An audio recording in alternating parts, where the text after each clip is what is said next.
Hello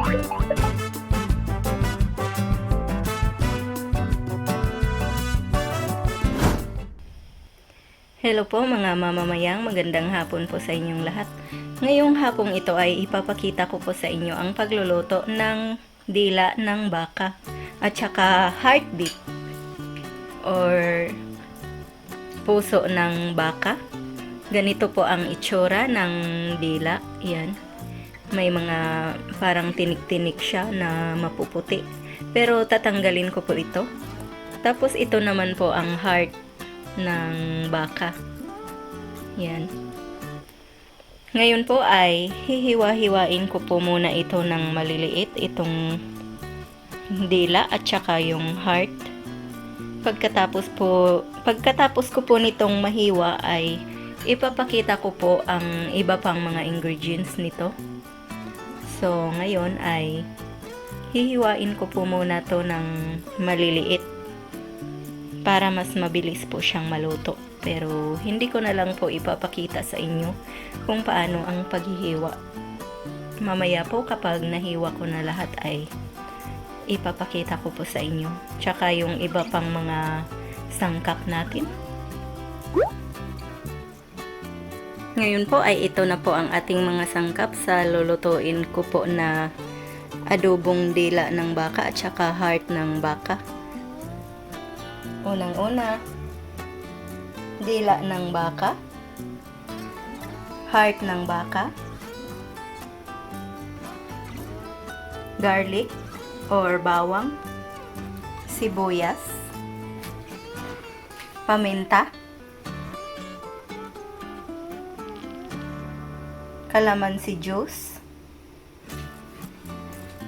basil leaves na hiniwa ko po ng maliliit, toyo,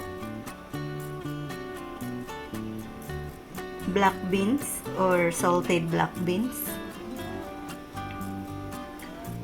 konting asin, tsaka gagamit din po ako ng pineapple juice at tsaka itong tomato sauce. Ayan na po lahat.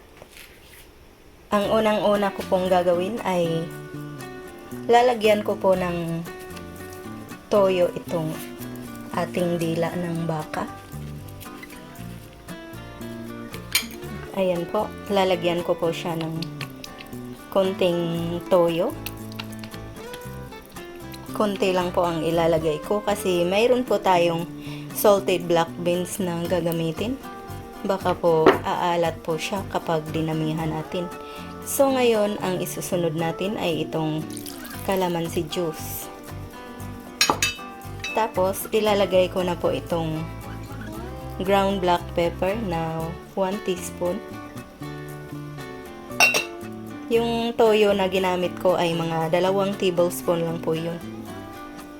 Huwag nyo pong lagyan ng sobra, baka aalat po siya. Kasi gagamit pa tayo ng salted black beans. Pwera na lang po kung huhugasan nyo yung salted black beans para maalis po yung kanyang alat. So, pwede na pong maglagay tayo ng 3 tablespoon na toyo kapag hinugasan po natin yung ating salted black beans. Ngayon po ay ilalagay na po natin itong ating pineapple juice.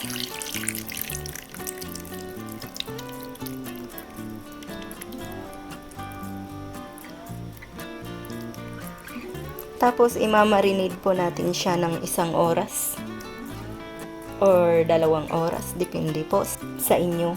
Kung marami po kayong time na maghintay, so pwede po na 2 oras nyo imamarinate yung inyong dila ng baka. Ngayon po ay ihahalo ko na po itong heart ng baka. Yan. Kakamayin ko na po para hindi po masali yung dugo ng baka.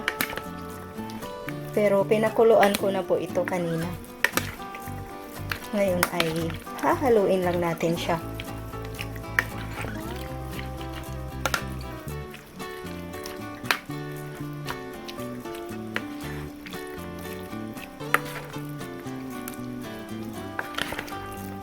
Masarap po ito pang pulutan kung kayo po'y umiinom. Pero kung hindi naman po ay masarap din tong pang-ulam. Tsaka mas nakakatipid pa kayo kasi medyo naa-afford po yung presyo ng dila ng baka at saka ng puso ng baka. So ngayon ay tatakpan ko po muna to ng mga 1 oras para i-marinate ko po. Ngayon po ay isi-sealed na natin tong ating plastic na pangtakip.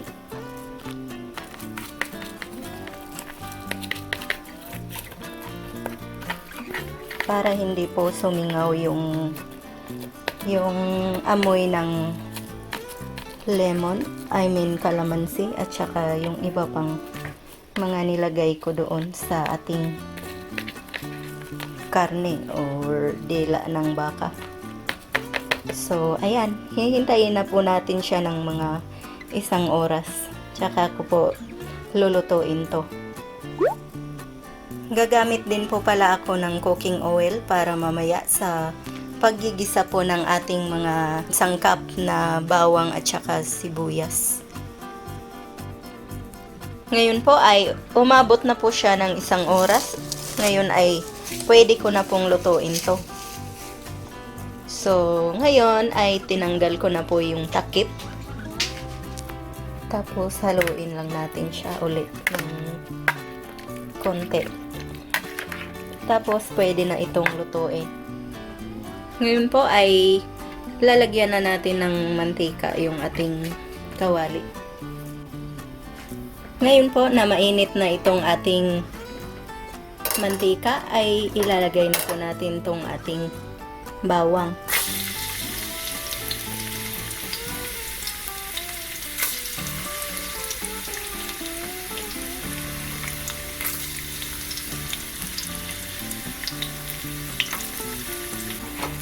Tapos haluin lang natin siya.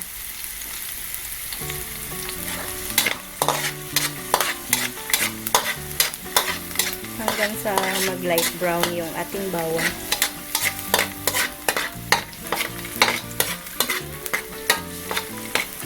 Tapos saka po natin isusunod yung ating sibuyas kapag medyo nag-light brown na yung ating bawang.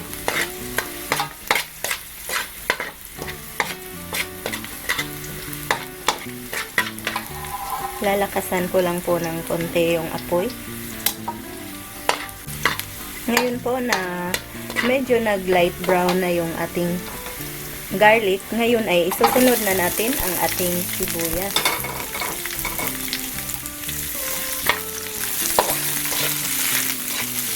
Tapos hahaluin lang natin.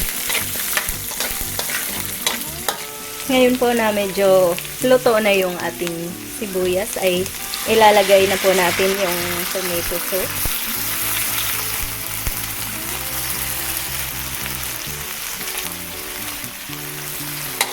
Tapos hahaluin lang natin.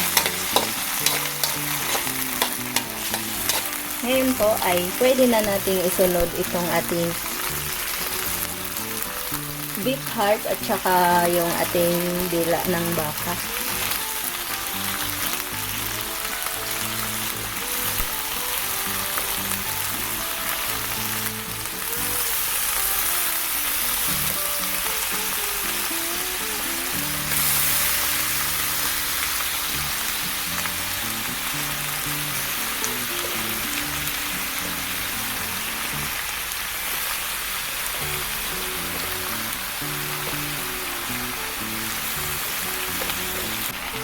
Tapos hahaluin lang natin.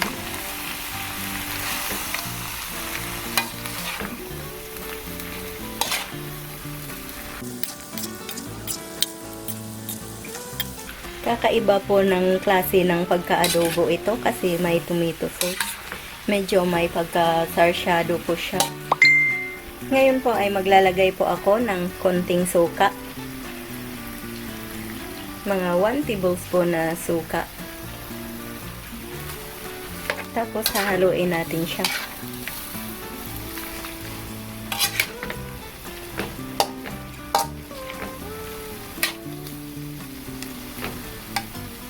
Ngayon naman po, yung ginamit ko pong pineapple juice na minarinate ko sa karne kanina, ay ibubuhos natin siya dito sa ating kawali. Yan.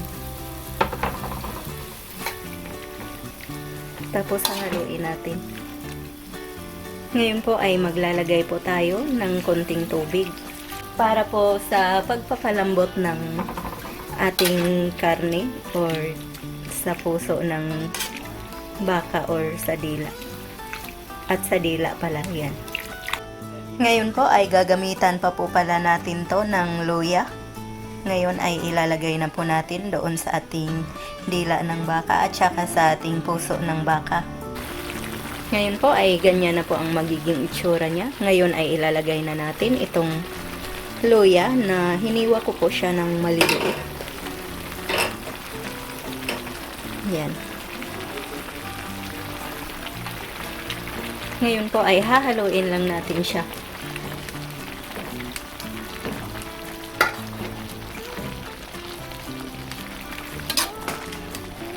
Tatakpan po natin ulit para mas lumambot pa po siya at matuyo yung sabaw.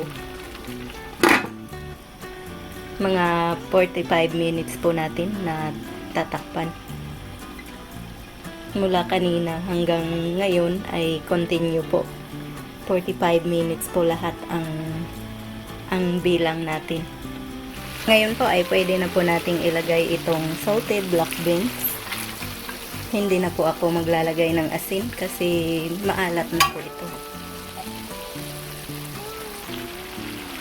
Ngayon po ay hahaluin po natin siya. Tapos hihintayin lang natin na medyo tumuyo yung tubig niya or yung sabaw.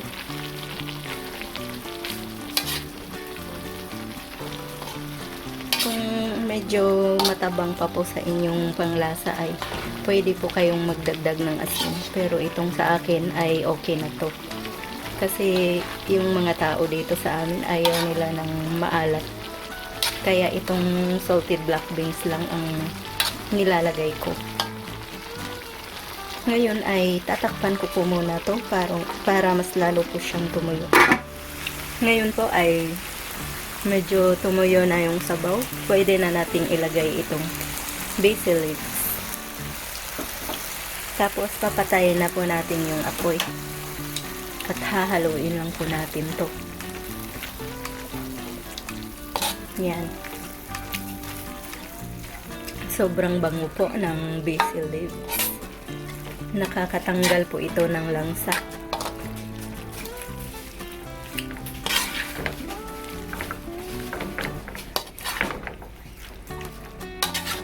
Ayan na po, luto na po siya.